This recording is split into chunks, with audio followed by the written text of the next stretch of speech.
Well, I want to tell you that in my household, my spouse, Reverend Amy, and my children have a drinking problem.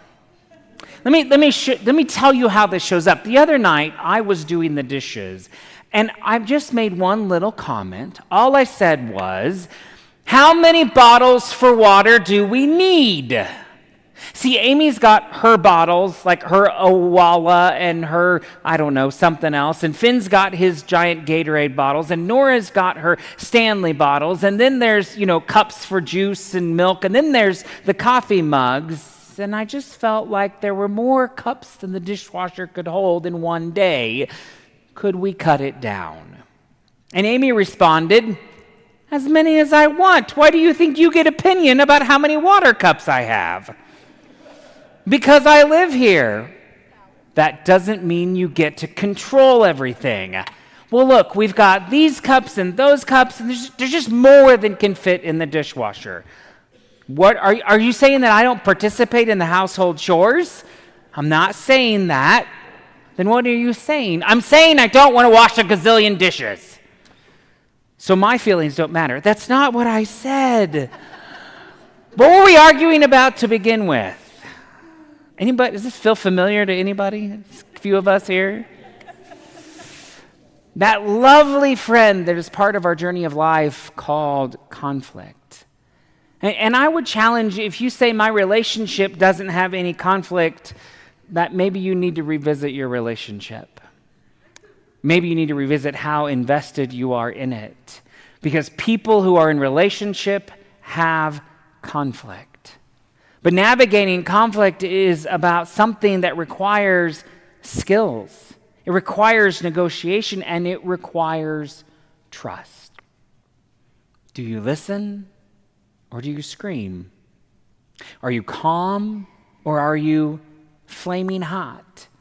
Do you sense in your body what's happening in that pit in your stomach, or do you stop and ask, why am I feeling this way? It is so critical for us as a community to claim that we have conflicts rather than avoiding them. This is one of the greatest challenges our world faces. We avoid conflicts. And here's what's going to happen. It's going to boil. It's going to percolate. It's going to build. And what will it do? It will boil over, right? It will blow up. And it is much easier to navigate a conflict when it's just building than when it has blown up. We are a people who know what it means to argue and to fight. And it's not like anybody in the Bible ever argued or fought or had a conflict. And so enters the Thunder Brothers.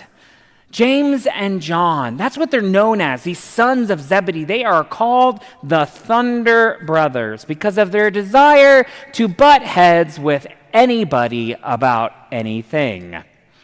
James and John are two of Jesus' closest friends. He's friends with them before he starts this journey to Jerusalem. They're part of the inner circle. They call it the inner circle of three, James and John and Peter. And while James will be the very first disciple to be killed, he'll be stoned in Jerusalem after Peter leaves for Rome, John will live his life ending in old age on the island of Patmos.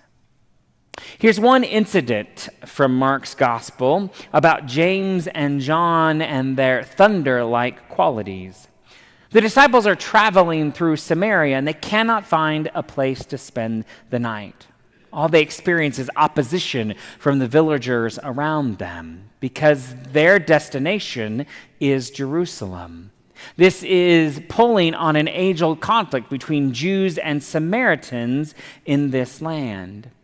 When the disciples, James and John, saw that they were refused entrance, they said, "Lord, do you want us to call down from heaven fire and destroy them?" Because that's how you deal with conflict in the Holy Scriptures. Oy. These two were always causing conflict. In our story for today, the Zebedee brothers are no different than us. They want to know, I'm in the special group. I'm in the inside.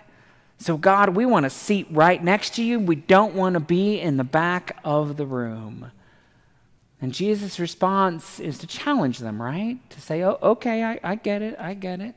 But if you can think you can drink from my cup, then you go ahead. And of course, as it always happens, the other disciples heard that James and John want to be in the front of the room. And so they began this argument. They began fighting about who would be the greatest among them, which is an ongoing argument these disciples will have. Remember the Last Supper, they'll continue to argue about who is the greatest. And then Jesus gets them together to settle them down and says, don't be like the rulers of your world who throw their weight around and let power go to their heads. Do you want the reward? You have to serve one another. You cannot be held hostage to the ways of this world. You have to give that love away. And here's the rub. To transform conflict into a love that moves us forward is really hard. I invite you to think about the relationships you have and the conflicts that are there and the brokenness and the messiness. Have they been transformed in love? Think about the conflicts you have that you bring into this room that you're not in relationship anymore. Have they been transformed in love? Well, John actually did transform the conflict into love. John's epistles and his view of the world, especially in Revelations, illustrate his thunderous nature. Everything John did was big and bold. But at the end of his life, he wasn't known as a son of thunder. His nickname among that early Christian community was the Apostle of Love. Relationships of healthiness are relationships where we can distinguish the content from the process. And that is how we take our relationships deeper to be transformed. Therapists have used an iceberg to help us understand this concept. Everything above the waterline is the content, and everything below the waterline is the process. And the goal is to get to the process. Content arguments go like this. Have you ever argued about how to fold towels? Have you ever argued about the way toilet paper goes on the roll? Have you ever argued about the loudness of which one eats cereal? How about, have you ever argued about the loudness of argued about the appropriateness of eating cereal in bed? It is not appropriate, ever. It's not. Have you ever argued about leftovers and whose property they are in the fridge? We fight about all this stuff, but that's the content. The deeper emotional process that lies under the surface, that's where a matured love is to be found. And those conversations talk about control in relationships. They talk about something that happened in your family of origin, about why it's not okay to eat cereal in bed. They talk about your heartbreak and your hurt. They communicate feelings that are big and we aren't sure what to do with it. Relationships where people can reveal and resolve instead of react are relationships where a love is maturing. One of the reasons I think this is a fantastic passage is it shows Jesus differentiating between content and process. He could have let them go on and argue and argue and argue about who is going to be the greatest, but instead he gets to the heart of the matter. You have to be love. You have to let love lead you. What is so critical for us and unique for us as a community of Christians is that we face our conflicts. We deal with our conflicts, and in doing so, we change the world. But if we're really honest, I'm not sure we're all that good at conflict because we avoid it.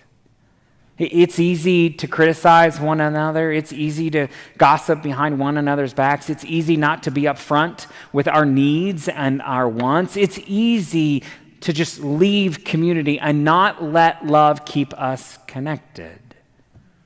So how do we live into this call of Paul to the Ephesians, not to live with bitterness and slander and anger, but to live with love? Well, there's a 6th century theologian, an abbot named Dorotheus, who has a way for us to be in relationship when it is hard. Ironically, Dorotheus was the abbot of the church in Gaza and teaches us the way of peace. And the practice is going to be explained in this way. One day the monks came to Dorotheus and said, "Look, we've had it. We cannot worship God in the presence of our fellow monks. We walk into the sanctuary, we sit in our pews, we see them on the other side, and we are done with them." And Dorotheus asked, what was the exact problem? And they said, "Their ordinary, irritating presence is the problem." That's like complaining about how someone breathes, right? Like that's the analogy here. What a great statement about relational conflict. And so Dorotheus invited them to step back and to imagine a circle. Each of you are a point on the circle, and Christ is in the center. And then you draw a line from you to the center, and what do you see? You see a person on the other side. And the monks realized that to get closer to Christ, they have to get closer to one another. And they cannot get closer to one another without getting closer to Christ. And all that stuff, that content in the middle, doesn't really matter. Our God is a relational God and calls us to be in relationship with one another. So be brave. I invite you not to avoid conflict, but to invite one another to be grace, to live grace, and to share grace. Be brave. Be brave to confront the fear and the conflict and transform it into love. Amen.